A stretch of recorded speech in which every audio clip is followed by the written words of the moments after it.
Everybody please take a seat.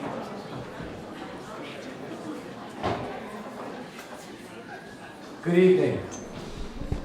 Welcome to our Courage to Heal event.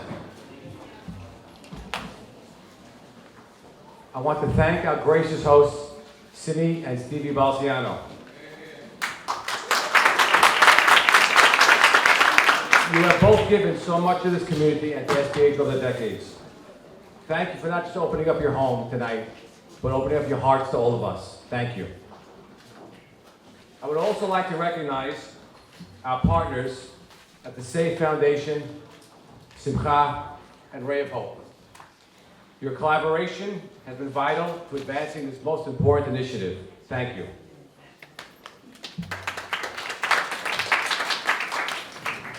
Tonight, we gather to address a topic that is difficult and is essential.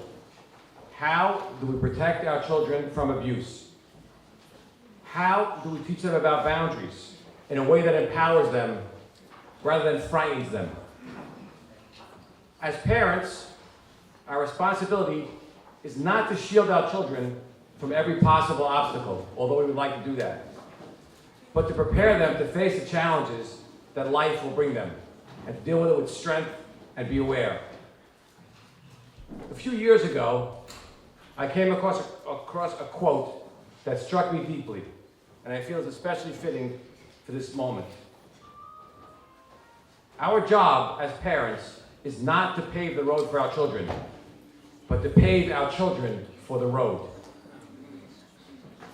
That mindset, along with the encouragement of our rabbis, is what inspired us to relaunch Courage to Heal a few years ago. When we relaunched this initiative 2 years ago, I was not sure how real or prevalent this issue would be in our community. Admittedly, I had my doubts. And what we discovered confirmed what our experts have told us, that this issue is real, and we do have it. Since our relaunch of Courage to Heal 2 years ago, SBH has responded to 171 calls to our hotline. That's 171 in 2 years. We are currently treating 59 active cases now in our counseling center. And over the last 2 years, we have seen 20 clients that were abused before they were 19 years old. These are not just numbers. They are lives, families, and futures. Each one is a sacred trust that we must protect. Once we at SBH embarked on this mission, we committed to doing it the right way, with integrity, professionalism, urgency, love, and that special SBH touch. We reached out to leading national experts, people who have dedicated their lives to protecting children and healing trauma. Together, we developed a multi-layered strategy, rooted in education, prevention, and clinical support. We began by training a specialized cohort of therapists in our counseling center, professionals equipped with the knowledge, compassion, and cultural understanding to guide families through the most difficult of times. But we knew it was not enough to wait for clients to come in, to walk through our doors. So we brought this education into the community schools, partnering with schools and camps to create a safer environment for our children. We trained administrators, teachers, directors, and staff on how to recognize red flags, respond appropriately, and create a culture of safety and awareness. And through age-appropriate workshops, we have taught children directly about body safety, personal boundaries, and their right to speak up and be heard. Because when children are educated, they are empowered. This work is ongoing and is only possible because of the support of people like you, who care enough to help, to show up, and to create change. So let's continue this work with clarity, compassion, and with unbreakable dedication. Let us speak honestly, act courageously, and lead by example. Before I close, I want to take a moment to thank our incredible Courage to Heal team. Dr. Ayla, Sitt, Your leadership, vision, and unwavering commitment have guided this initiative with strength and with heart. To our amazing team, Shlomo Lieberman, Dr. Susan Shmuel, Kara London, Adele Saka-Salem, and Shannon Abital, thank you for your time, expertise, and passion for this cause. To our board members, volunteers, staff, partners at SAFE, Simcha, and Ray of Hope, thank you for your hard work. Know that your efforts had a lasting and visible impact. We cannot do this without you. Together, we can raise a generation that is stronger, safer, and more aware. Together, we can build a world where every child knows they are protected and never alone. Thank you.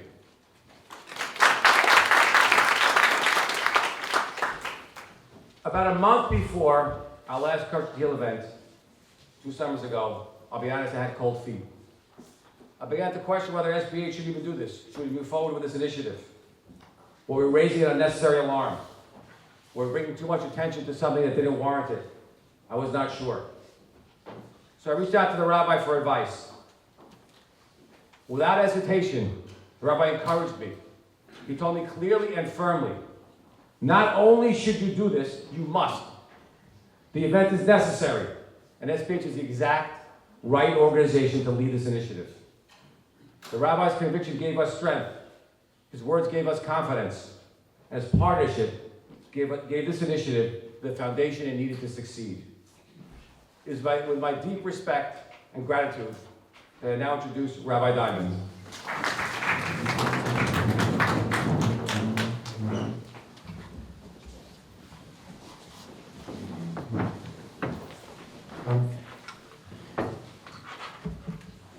Thank you, David, for very kind remarks.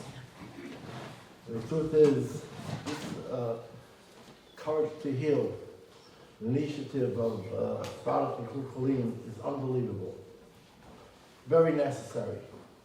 Just to give you a Torah perspective. We have a statement in our Torah that Gadol HaMachatiom min HaHorgo.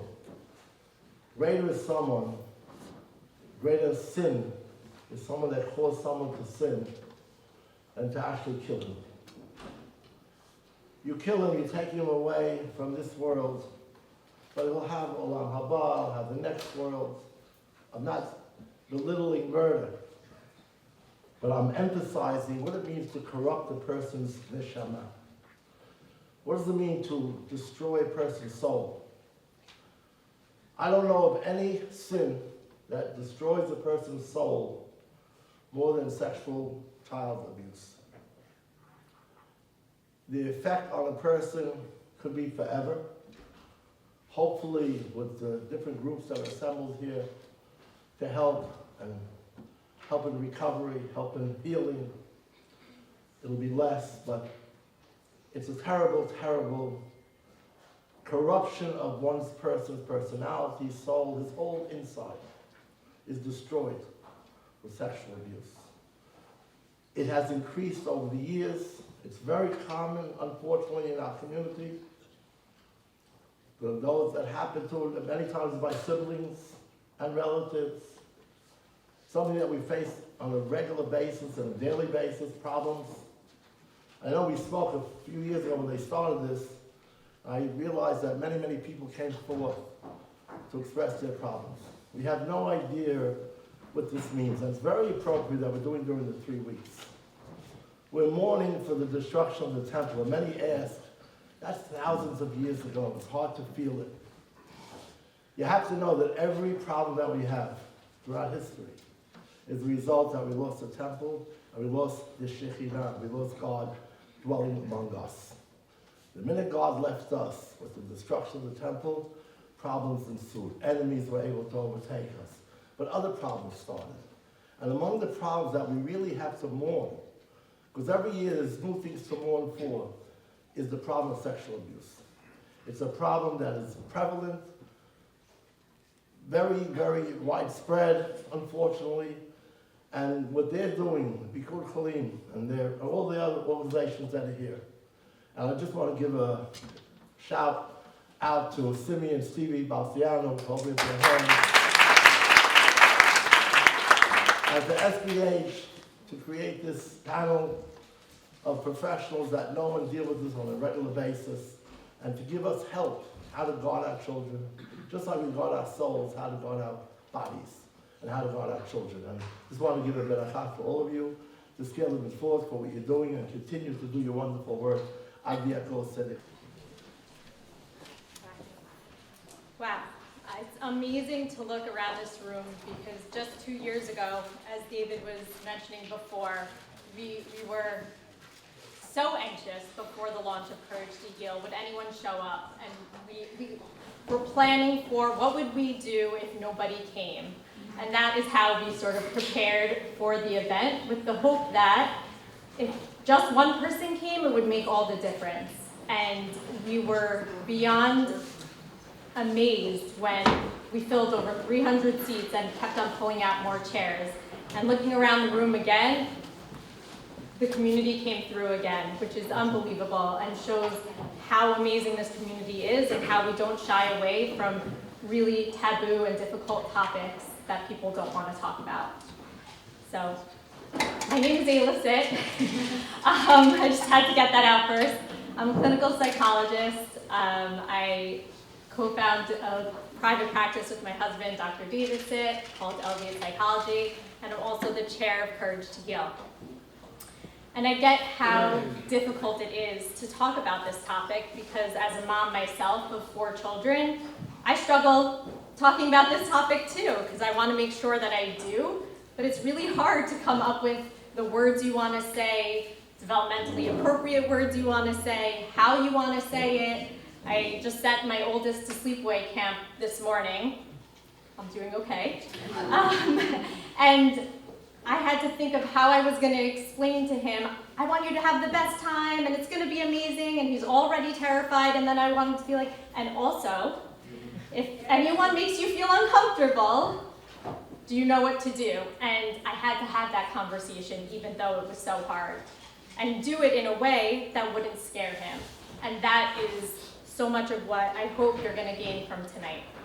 But the reality is that the research shows that we do need to know how to have these conversations, because 1 out of 4 girls and 1 out of 6 boys will have experienced some form of sexual abuse before the age of 18.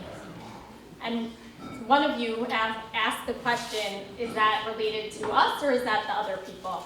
And it's nationwide and it holds true for the Jewish communities as well.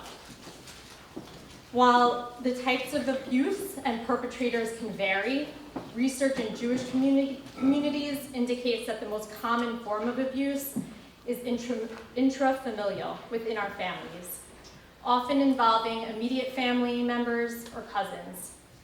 Additionally, the most frequently identified perpetrators are males between the ages of 14 and 17 years old. Now, I know that these facts can be hard to hear, but now let's take a minute to focus on what SBH's Courage to Heal and the community has already done to protect our children.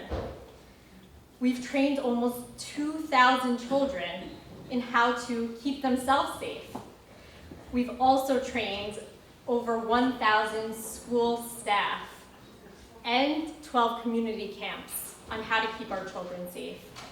We've already received calls from community members sharing powerful stories about how the tips and tricks and tools that our children learned have already kept them safe, where children knew to say no, children knew that situations were not okay, and they left. And luckily, those are cases we don't have to treat. And with your help tonight and in the future, our vision of Courage to Heal is that we become solely a prevention program, because we won't have anyone else to treat.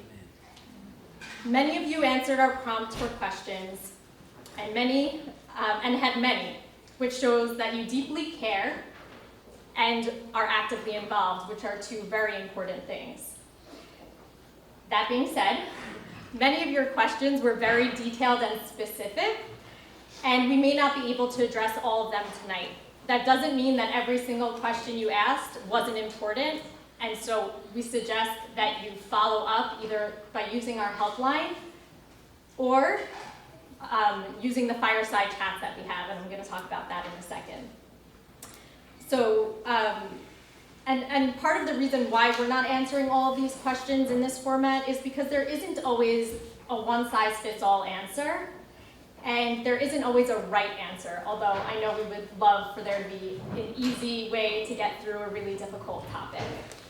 For example, many of you asked about guidelines for sleepovers and how to process and how to address cultural norms that may impact body boundaries. Okay, so what are we going to do about that? Because SBH always has a plan. So we encourage you to sign up for the fireside chats. Susan, do you know where the sign-up sheet for that? On the chair.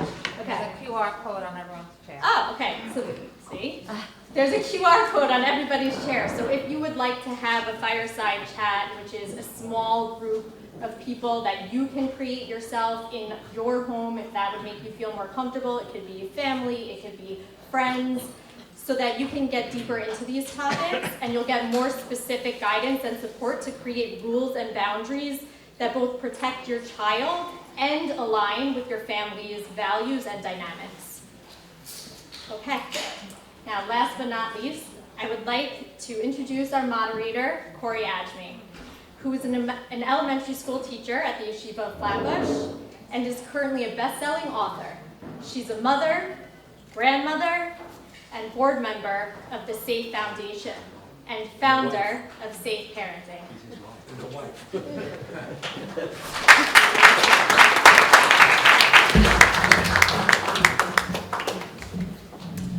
Thank you all for coming to this important event. What a difficult topic. Thank you, SBH Courage to Heal, for tackling it and for always addressing the needs of our community. Thank you also for inviting me to moderate tonight. As founder of Safe Parenting, I'm honored to be a part of what you are doing. Our mission at Safe Parenting is also largely prevention. Our goal is to provide parents with education, tools, and skills necessary to create healthy families. We believe that independent, confident, secure children who can manage their anxieties and insecurities will more likely grow into resilient adults who are better able to navigate the pressures of the world without turning to substances or forming addictions. We are hoping to partner with Courage to Heal, support them in their effort to educate parents in their body safety parenting training course. We encourage you all to sign up. The course is less than an hour and a half, and like you heard, you can do it in your home with your friends or family. The bottom line is that prevention works, and we'll hear more about that tonight. I'd like to introduce Rabbi Yakov Horowitz. Rabbi Horowitz is an innovative educator, author, and child safety advocate. In partnership with ArtScroll, he published Let's Stay Safe, the groundbreaking child safety book that is currently in over 150,000 homes. Rabbi Horowitz will be discussing body safety concepts for young children through storytelling. I want to talk to you about empowerment. It certainly is a frightening topic. But as far as our children go, as far as what we can do to keep our kids safe, I found that fear paralyzes and empowerment motivates. So I want to talk to you briefly about some facets of child safety education and what you can do. I want to thank the organizations for sponsoring a copy of our book for all of you. But I want you to walk away from here knowing that this stuff really, really works. I started a very risky move for him. I just made a short video I posted on Instagram, his yahrzeit, his 8th yahrzeit, thanking him for it. But I started looking around and say, how do you stop this? I started realizing, because I had been working with teens at risk and adolescents and crisis and stuff, and unfortunately so many of them had been traumatized as children, I said, how do you stop this? How can you stop a powerful adult from taking advantage of a small child? And it turns out that this stuff really works. So I really want you. The book was published, was in Shalom at school. Then they were, now they're in the 5 towns, then they were in Flatbush. It was right after Hanukkah. There were hundreds of people in the room from the community, from the school body, and it was like this auditorium. And a woman got up and asked me if she could be the first one to ask the question. She said, I have a comment to make. And I must say, I'm a skeptic by nature. So I did all the work. It took us 3 years to make the book. And I say, is it really going to work? Is it really going to work? I should pray and hope that it does. And she turned to everyone. She said, I'm not from your community. Hanukkah, I went into one of the Judaica stores to pick up stuff for my family. And I saw this book there. It looked interesting, so I bought it and took it home. And at the party, my uncle started up with our 4-year-old daughter and started to fondle her. And if I live to be 180, I will never forget that moment. She said, Rabbi, your book saved my daughter's life. She started hollering, and just what it says in the book. She says, this is a private space, you can't do this to me. And she ran to her mother, and she started crying. She said, thank you for saving your daughter's life. So with all the trauma that you spoke about so beautifully, the stuff really works. The fact that we know that a very small percentage, as some of the folks spoke here about, the fact that it's primarily, that inner ring or a ring around that, it's very rare to have strangers commit child abuse. It's less than 5%, depending on the study.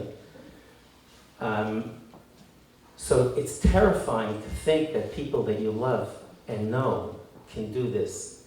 And by the way, every community all around the world, socioeconomic backgrounds, all kinds of different cultural, when the reporter goes and puts a microphone, when they find out that someone's an abuser, and they put a microphone next to the people, the neighbors, and they say, they all say the same thing, I can't believe that happened. But here's the good news.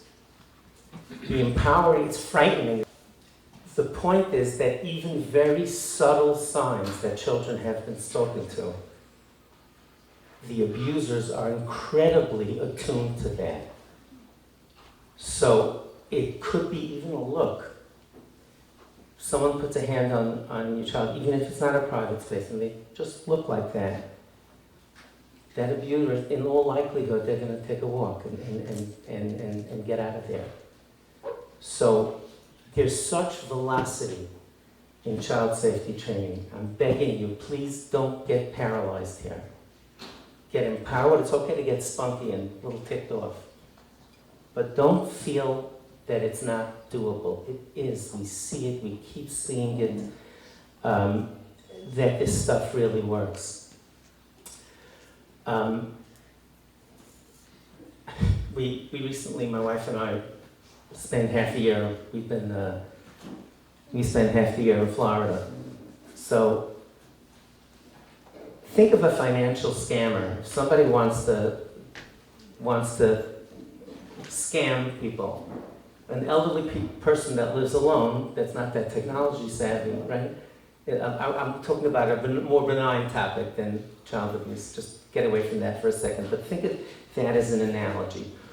What is that scammer, the thief, what is he or she afraid of? It's basically 2 things, and I hope you think about this when you're thinking about the child safety education. They're afraid of people who are knowledgeable. The scammer wants to find out if the potential victim is financially knowledgeable. Even if the person isn't, they don't know who that person knows. So they're also looking for isolation. think of that as I think hopefully it'll calm you down a little bit, and think of it more rationally about a financial matter. So what they do is they go through a similar grooming process. Now it's possible that someone would walk over and just, try to steal money from the person without. If the children are knowledgeable, if they were spoken to about their right to private space, about their right to body autonomy, and some of the things they were speaking about their right that their body belongs to them. And they also want to know, it's the people who don't know and don't tell, who don't have close relationships with people. That's the kryptonite. The kryptonite to an abuser is education and being there for your child, to establish a relationship that they can tell you anything. And it's as simple and as complicated as that. There are details. But a lot of it has to do with norms. Think of it this way. How old do you have a Shabbat table in your home? Your parents, you have a couple of different aged children. How old does a child have to be to notice that something is really off, that someone has terrible table manners? Imagine if you invited me to your home and I rolled up my sleeve and took a piece of chicken with my hands. How old do your kids have to be to start giggling and poking each other? 4, 3, 5, not 12. Because we don't do that. You didn't tell them. You may have told them once or twice, but that's not what we do. So what happens is the kids start giggling, they look at each other, and that look lets people know in child safety if somebody touches them in a private space or goes through other areas that encroaches on their space. A child who is spoken to will often that's it. That's the empowering part. You don't need to get up and yell. If the child looks, they're going to notice in all likelihood. So teach your children about their rights. Establish norms in your house. I was a school principal for 20 years. And the kids would, fight in the playground. In addition, I would, I would also do this. Everybody in my school knew what that meant. From one end of the school to the other, I would go like this. I would make a box with my hands. You're in somebody's space. You can do that at home with your own children. Rather than only talking to them about something, include this notion of personal space. If you look at the book here, one of the early pages, when we did the book, that if you have two children exactly the same, everything's similar about their backgrounds, one of them has a private drawer at home, the other one doesn't. That in itself makes them more likely to exhibit defensive behavior because they extrapolate that this belongs to me, that I belong to me. And how old, let's do another question. How old does a child have to be to notice that things belong to them? Right?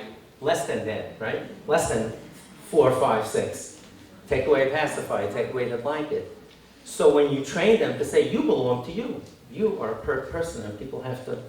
And by the way, grandparents, if your children are all raised and you're the best club in the world, there's a lot that you can do to help enforce this, or reinforce it, to help children. The best thing I think that you can do as grandparents, I do with our own grandchildren,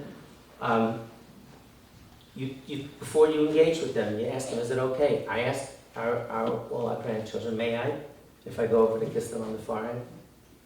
I just thought of it, I'm constantly thinking, I do this thing called gorilla, I walk around the house like that. So I taught the kids, they say stop, I stop on a dime. To get them to consent, I go, hey, stop, 2-year-old, little, you have a 2-year-old granddaughter, stop, lady! And I freeze, and then she's go, So little things like this get them accustomed to this point. To teach them that they have a right to their space, that you support the right to their space. There are so many different ways that you can do this. And the research shows that this type of education is enormously effective. So please, it's okay to be frightened, it's okay to be rattled. Please don't feel that you don't have tools. We do have tools, they work. We just got to get it done. Thank you. Thank you, Rabbi Horowitz. We have copies of Let's Stay Safe on the front table. They were generously donated by Rena and Stephen Asher. I'd like to introduce our next speaker, Dr. Nicole Yossef. Hi, good evening. There was a request for... Good evening, everybody. I'm so incredibly honored and grateful to be here with you tonight. And I'm really thankful. I have to start by thanking SBH and Susan and David and the Courage to Heal team, Kara, and everyone who made tonight possible. This is so profoundly meaningful for me because I dedicated so many years of my life and my career to, and me as a mother, to working on this topic, which is protecting our community's children. I'm really very pleased to share the very positive, tangible effects of the program and the Courage to Heal initiative, the Let's Stay Safe program that it's had on our community. It's not just been so positive with our children, which we saw immediate effects, but even with the adults, our educators, our parents, and community members alike have all benefited from this amazing program. Hearing Zeldus is crystal clear. The best intervention is prevention. And the best prevention is the relationship that you develop with your child. But let me be very clear. You are not in this alone, parents. You are not, you cannot be, and you should not be. Your kids are in school and in camp, and you need a support network. They say it takes a village, but in today's world, it really takes a village. So please lean into your community schools. They must be a place of safety for you, a source of support, and they must be a partner with you in prevention. So please feel free to advocate. Do not feel bad about it. If your school does not have a Safety Kid program or another program, please reach out to SBH because they can coordinate and work with that school.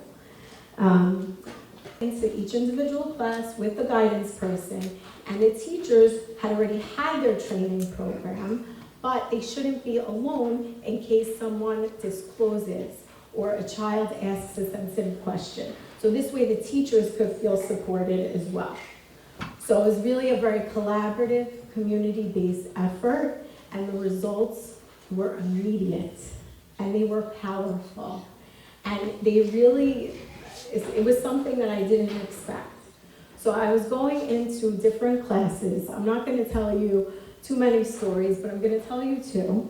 And one of the classes I went into was a 3rd grade class, and the students were asking all sorts of questions, and they were using the language from the program, which if I was there, I would show, maybe we can, there's a lot of different language that Safety Kid uses, and so this is, they learn the ABCDs, now they added a D, of safety, okay? So the presenters are trained in a special way with these really colorful cards.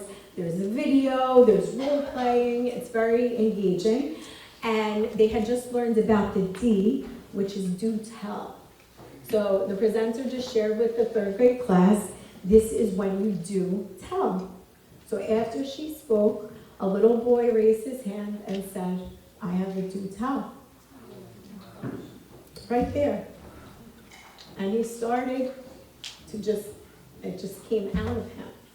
And thankfully the guidance person was there. She jumped in right away, not really wanting to have the other kids need to hear the whole story. And she said to him, you know what, come down to my office after, we talk, and then we'll talk about it, we'll figure it out. So he did go down, and he shared with her that a classmate had touched him inappropriately on a play date. And it made him really uncomfortable, and he just thought, it wasn't a big deal. But after hearing everything, he thought it was a big deal. And so he shared that, and then it turned out we were able to speak to his friend, and his friend was being abused by an older sibling. It just all unfolded very quickly. And we were, thank God, and thanks to Courage to Heal, we were able to connect both families with the necessary support pretty quickly. There was another quick story of a 5th grader who he had his program, and I was friendly with his mom also, and we spoke here and there, and he was having some personality changes that she reached out to us about. She said, you know, maybe we'll have him check in every 2 weeks with someone from guidance just to see, but I think it's puberty, you know, he's just getting weird. He's like, you know, going through it right now. Well, after his program, she called me late that night, and she said that he burst into tears, and he showed her his phone. And on his phone, he was conversing with somebody that he thought was his friend, and he shared a nude picture of himself, and that person posted it on social media. So we were able to thankfully get the support for those families. But then something even more profound happened, which I'm not going to tell you the Roblox story because I don't have enough time, but something in all of these cases happened, which is the children were believed, they were supported, and their parents were supported every step of the way, okay? Because parenting is the hardest job in the world, and you cannot and should not do it alone. So we supported, and then what ended up happening is that the relationship between the parent and the child became so much deeper because communication was opened up. And the trust in that relationship deepened so much, and that's when the healing began. But another surprise happened after the teacher training, okay? And we did the teacher training on a very hot PD day that no one who is a teacher wants to be at that PD day. And it was a long training, and we were talking about a sensitive, very sensitive topic, and the air conditioning was not working, and you know, all the politics going on in the world right then were pretty challenging. Everybody was on edge, and we thought everyone was just gonna run out of that long teacher training. But what ended up happening was that a number of staff members stayed after that training and said, I was abused as a child.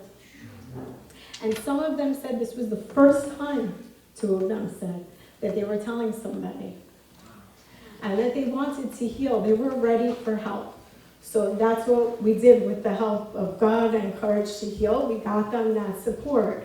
But this is what prevention looks like, right? It's just like what everyone here is saying. It's empowerment, it's awareness, it's connection, it's courage, and it's healing. And so you are not alone, parents. You're not alone in this. And as I move, I'm actually changing jobs on a personal note. I'm moving to be the Director of Mental Health and Wellness at Yeshivah Prep Elementary School. But I am so proud to be taking this Safety Kid framework with me because I passionately believe that all children, regardless of their age, their background, their ability in any way, they all deserve and must feel safe. They must feel heard, and they must feel valued. And the final thing I'm going to say, even though I've said it before, is that you guys are not alone. Please reach out to your schools for support. Reach out to SBH. You have a whole village here that wants to help you on this beautiful parenting journey. Okay, so thank you.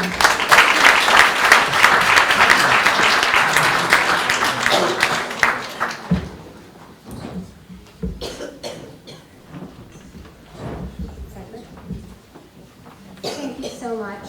I was just going to mention your new position change. We're so lucky to have you, and we wish you the best in this new role. Okay, next I'd like to introduce Rivki Jungreis.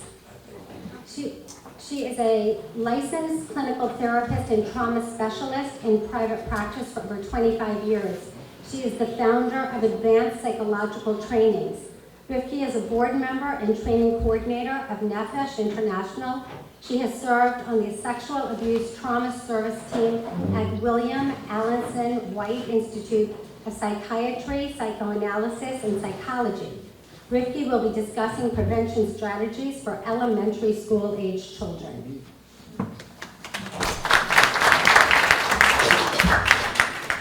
So, hi everyone. It's really an honor being here, and I'd like to say that I have to thank Shlomo Lieberman and Susan Shmuel for inviting me here, and I truly feel honored. I don't know who I was speaking to. I think it was David Beta, and I said, I'm a board member of Nefesh, which has over, I think, 1,000 mental health professionals. And I remember 15 years ago, we were standing in the room and I was speaking about special education, the needs for resource rooms. You know, a while back, we would just lump these kids into regular classrooms and hope for the best. There was a stigma around resource rooms.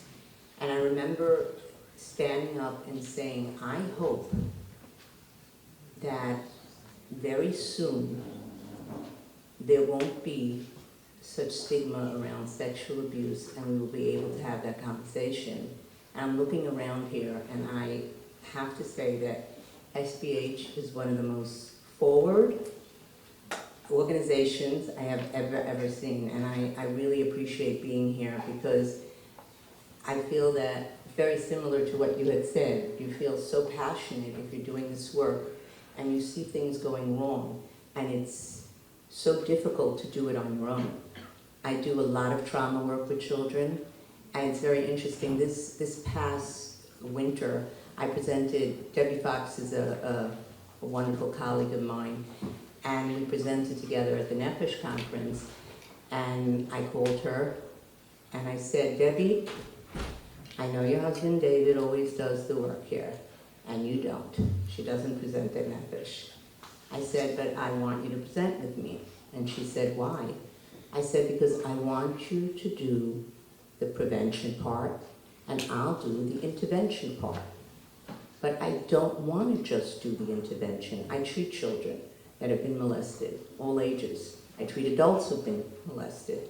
But I said, Debbie, wouldn't it be great if you could come in and first talk about prevention? Because then half my work would be lessened. And it's the same as when I do parenting classes. The first thing, when I have groups that I teach parenting to, the first thing they ask me to do is, okay, how do I discipline? How do I punish my child?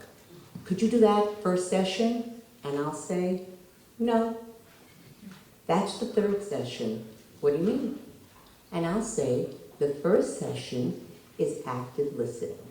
Are you really seeing, hearing, and feeling your child? Children need to be heard, they need to be seen, and they need to be felt. And that is my motto. You might not be able to help your child in a difficult situation, being left out, and I give this example of two parents with a scenario where a child comes home and she says that they didn't invite me out for supper. And the mother says, what? They left you out? And she'll say, yeah, they left me out. And she says, I told you you shouldn't be friends with these girls. They're so nasty. Why don't you call, Cindy and Hannah? They always want to include you. And here's the other mother. Child comes home and says, Mom, they didn't include me in dinner. I felt so left out. And the mother says, wow, that must feel awful.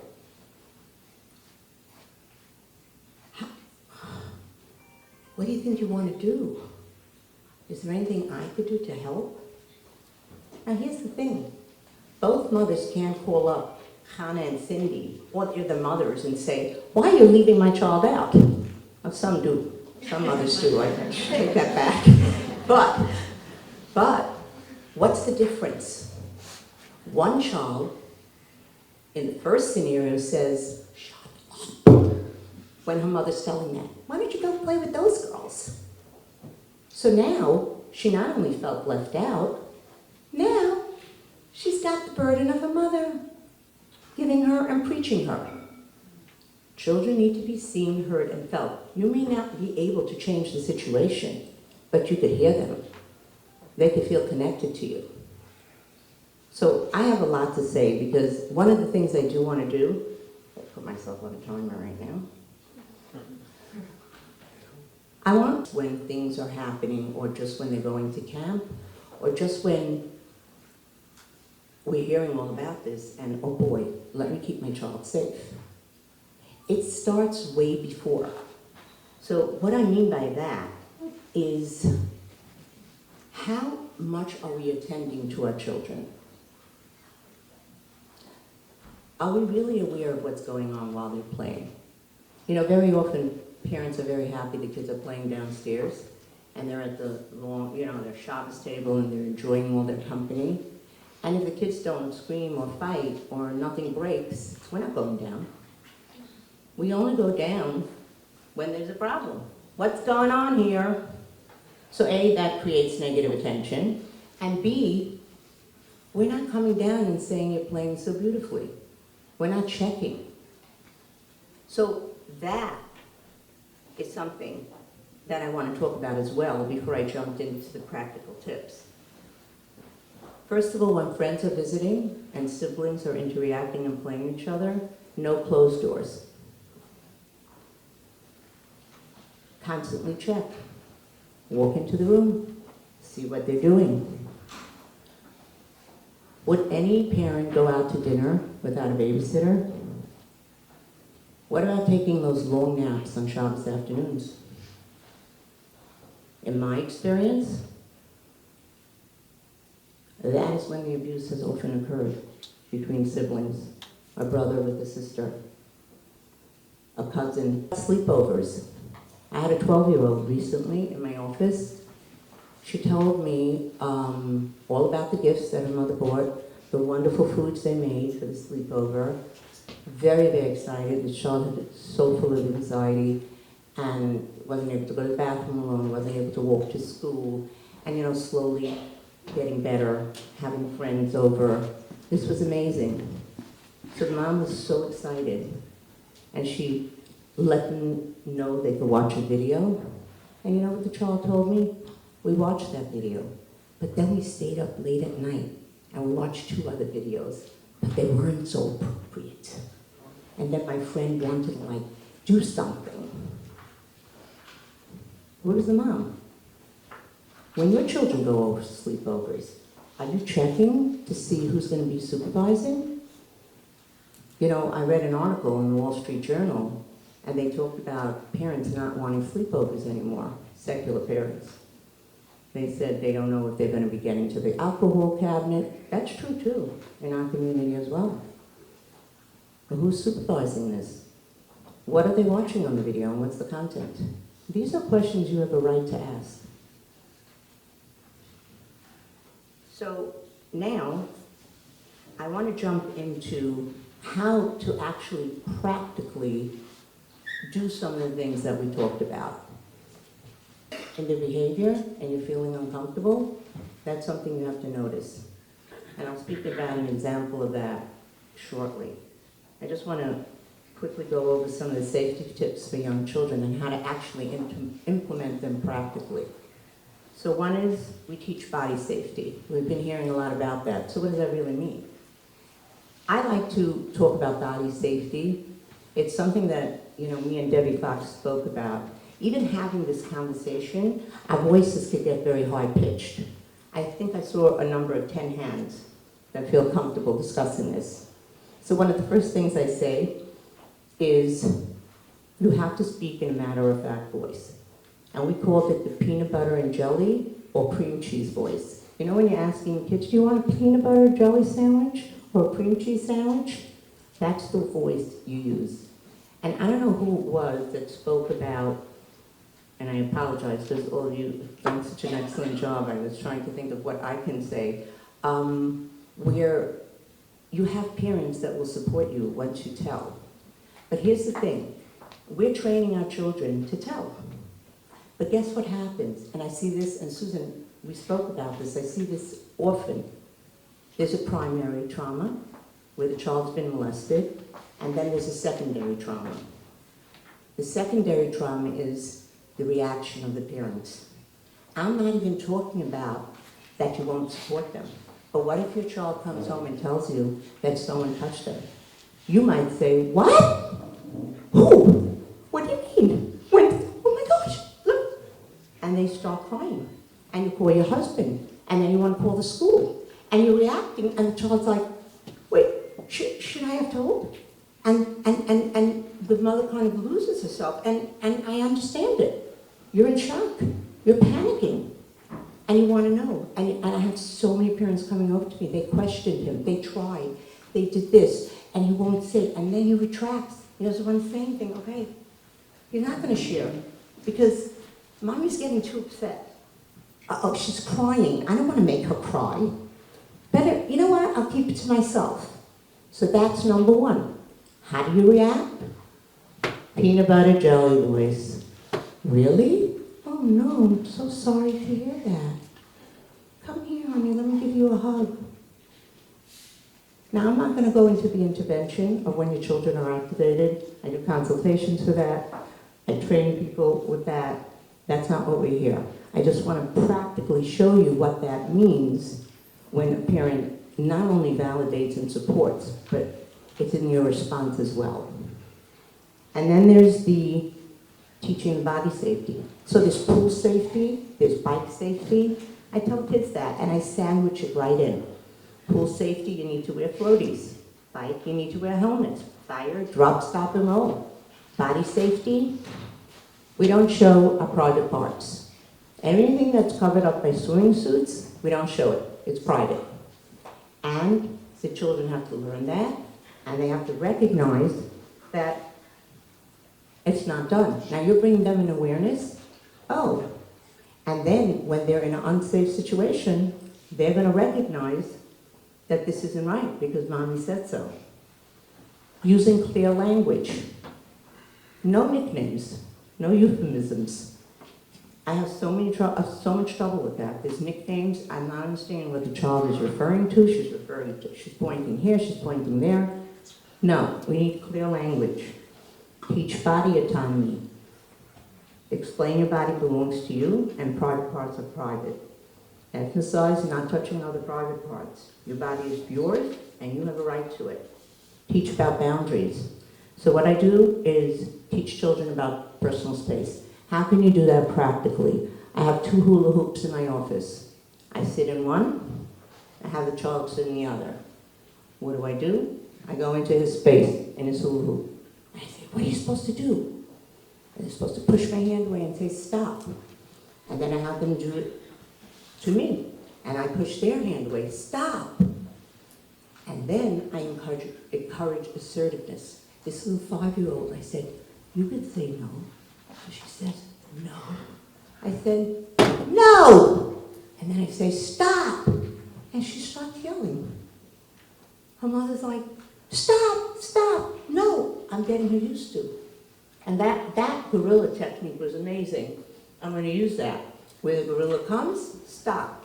You're getting the kids familiar to language, and you're giving them examples so that they can implement them another time.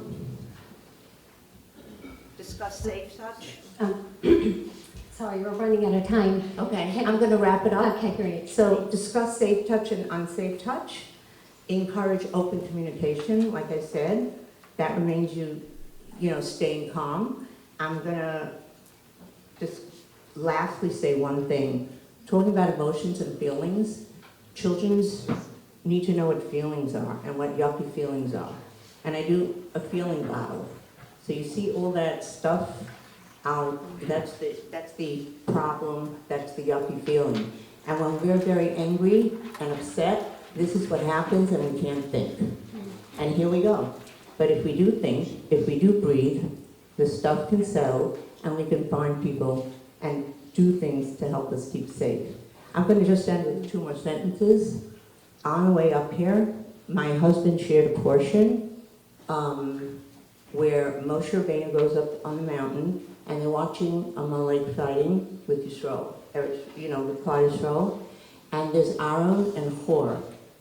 Every time he keeps his hands up, Moshe, to the Shemaim, the Bnei Yisrael were victorious. When they got tired, Aaron and Hor had to hold their hands up. What does that tell us? The lesson here is that we all need assistance. And if we could all reach out to each other, if parents can have support groups, take on this offer from SBH, we'll all be a better community. Thank you so much.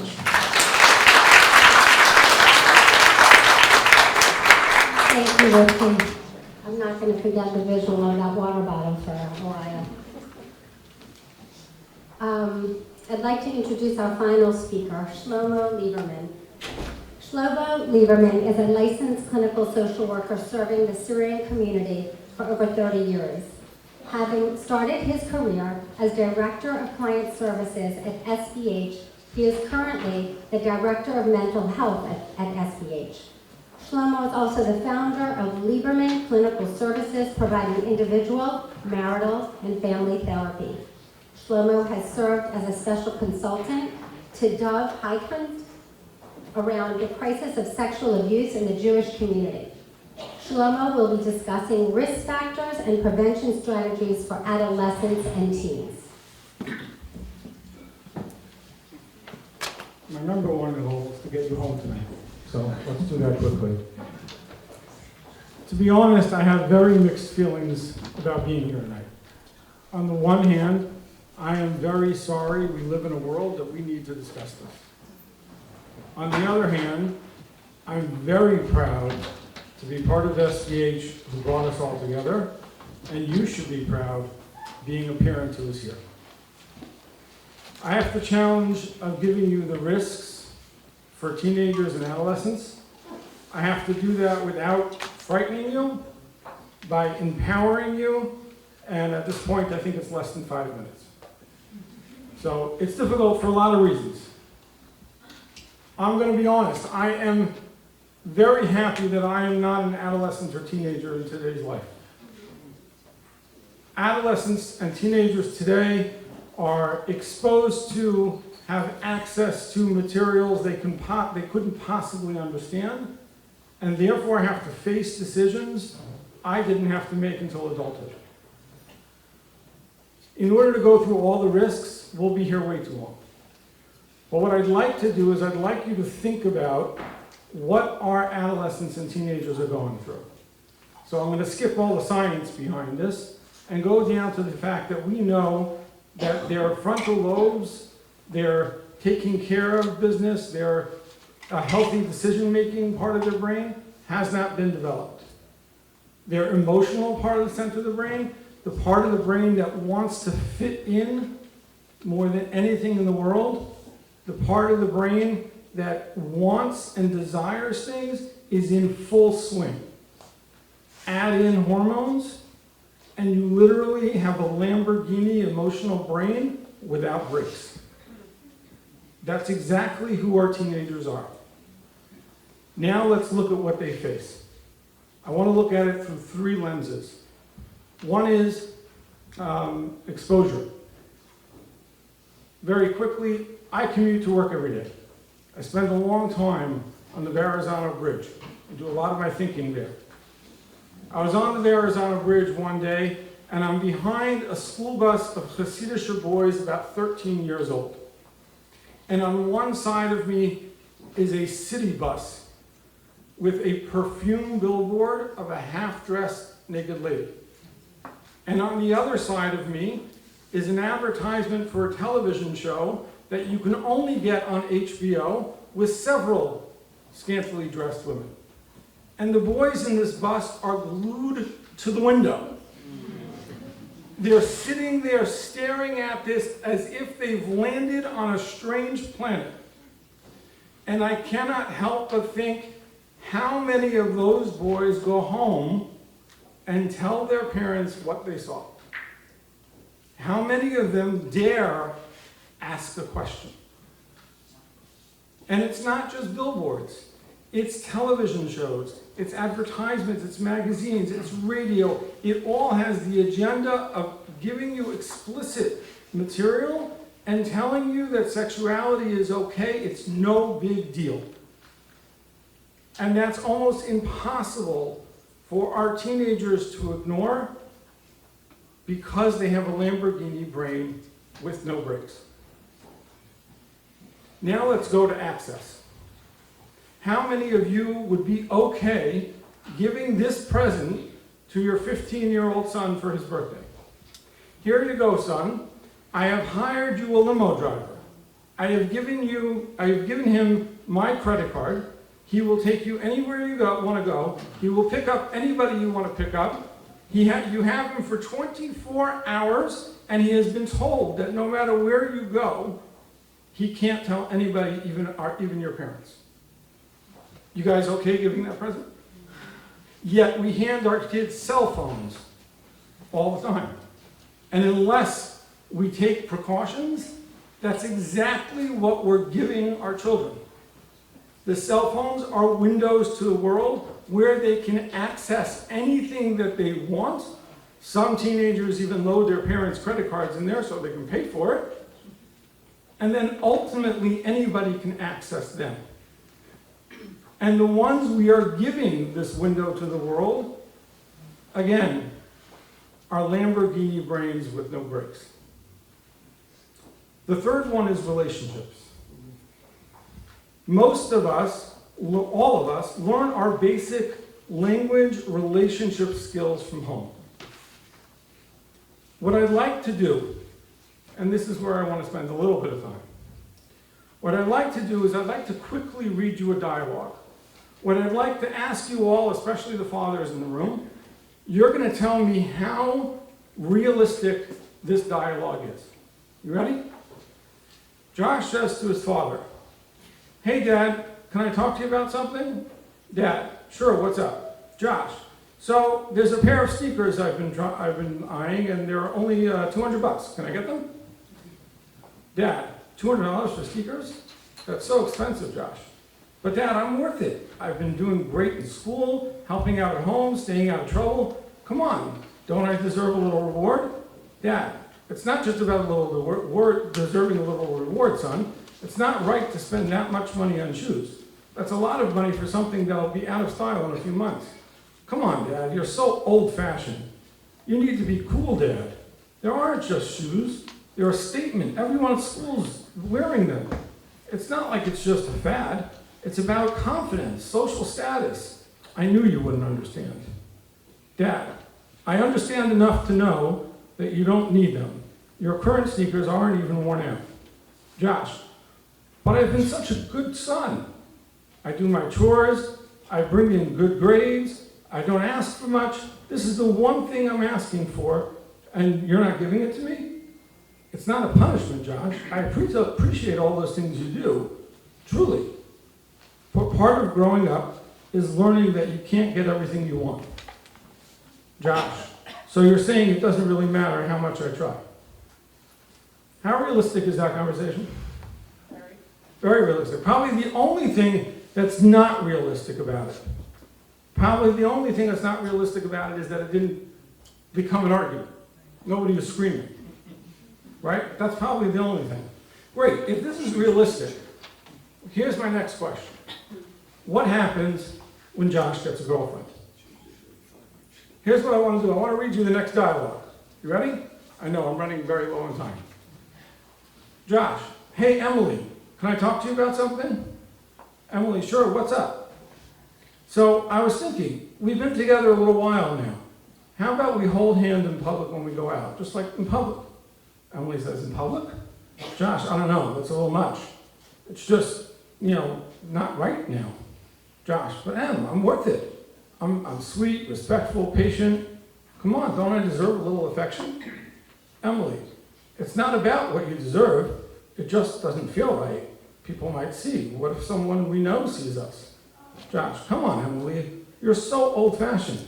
You need to be a cool girlfriend. All my friends' girlfriends hold their hands. Everyone does it. It's totally normal. You're overthinking it. Emily, it's not something we need to do. We still are close without all that public stuff. Josh, but I've been such a good boyfriend. I support you. I walk you to class. I don't pressure you for anything else. This is the one thing I'm asking for. And you're telling me no? Emily, it's not about saying no. Josh, I appreciate everything you do, seriously, but being close is also respecting each other's, perspectives. Josh, so you're saying, all this effort doesn't mean anything. It's the same language, right? It's the same reality. The only problem with it is a few things are very scary with this. One is that ultimately the coercion that Josh learns at home to get what he wants is being used in a relationship. The other problem is that Emily, she also has that Lamborghini brain with no brakes. She also wants to fit in and be accepted. She also doesn't want to be rejected. She may actually give in and not feel really good about it. And the third thing is, I wrote this about holding hands. But what we're really seeing at Courage to Heal is it's about sending nude photos over the phone. That's what's scary. So I've managed to scare you. But now let me tell you the good news. The good news is, as parents, there are simple solutions to these complex parts. Simplistic solutions. They're not simple. They're hard to do. They're hard to stay on top of. They're hard to think about. But these are some simplistic solutions. One, tell all relationships. Yes, it's usually better to start when your kids are young, but no matter how old your children are, it's never too late to sit down with them and explain to them that they can always come to you and tell you anything. You can even give your older kids a code word that they can use that will signify to you that the conversation that you're about to have, there's no judgment, there's no ridicule, and there's no punishment. That it's serious just between the two of you, and no matter what they say, you're not going to react with judgment, ridicule, or punishment. Second, know your children's best friends. Know who they are, know their parents, and be aware of who your children are spending time with. And if that suddenly changes, ask why. And get to know who else they're spending time with. No matter what age you are, no matter what age your children are, when you finally give in and give them a cell phone or a smartphone, know the device's parental controls. Take the time to learn them. Get a teenager to teach them to you, right? And use them. Okay? Number 6, which is really part of number 5. Believe it or not, most teenagers will be shocked, but privacy on a cell phone is not a God-given right. You should know your children. When you first give a cell phone to your children, you should know their password. You should see what apps they use. All the apps like Snapchat, which erase all the information, they should not allow to be used. Those are apps literally set up for people to say things to your children that you won't know about. That's what they're for. Okay? Talk to your children about relationships way before you think they're ready to date. When they're ready to date, it's too late. Talk to them way before. Talk to them about, in a healthy relationship, we value each other's perspectives, even when we disagree. And the last one is, don't enable and reward manipulative behavior. If you feel like your child is manipulating you, call him out on it. And by definition, don't give him what he's asking for when he's trying to manipulate you. Because if he learns that that works, and this is the scary part, I spend a lot of my day in marriage classes. The couples who are coming in, young married couples, are still using this method of conversation as young married couples. So we want them to lose that and learn how to respect each other's differences long before they start dating. Thank you very much.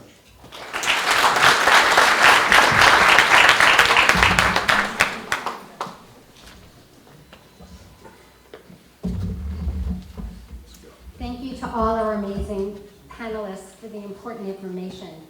Please remember, the information tonight is just an introduction to this topic. For more, please sign up for our comprehensive parent training.